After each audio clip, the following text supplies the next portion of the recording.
I'm Collin Jordan, and we are here at the Boiler Room, my music mastering studio in Chicago, Illinois. I've been doing this for 10 years now, and I've had this studio for about 5. Today I'm going to be showing you some of the mastering equipment that I use here in the studio. This is the Weiss EQ1-LP. The LP stands for linear phase. Weiss was actually one of the first companies to make a linear phase equalizer. This is a very useful box.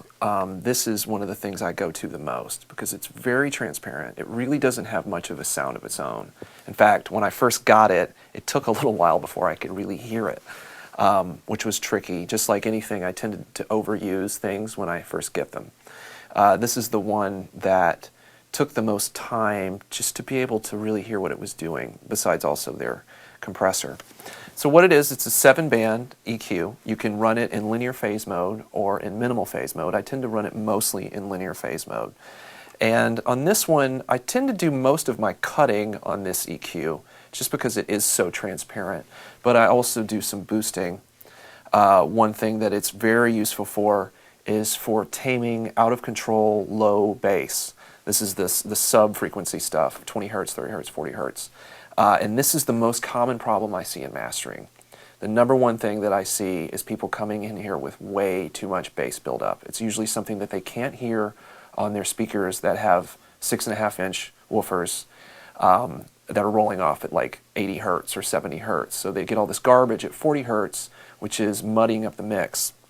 And that becomes really obvious when you start to compress the mix because you've got these waveforms and the compressor starts jumping up and down on them, and that's where you get pumping and breathing. So this is actually one of the first things that I hit when I come out of the workstation, and I will usually try to get things in order before they start hitting the compression. So this might be a typical, say I had a muddy mix, this is something I might typically do where I do a simulated Baxendale curve, which is basically just a regular bell, but I am sliding it all the way down to the bottom so that you only get half of the bell. So it's kind of like a shelf. It's a very gentle curve, and that's very useful for taming sub-bass that's out of control.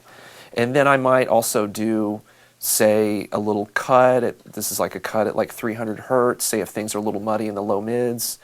And maybe I want to boost the high mids a little bit to get things to jump a little bit better. So maybe I'll do a boost at like 3K or something.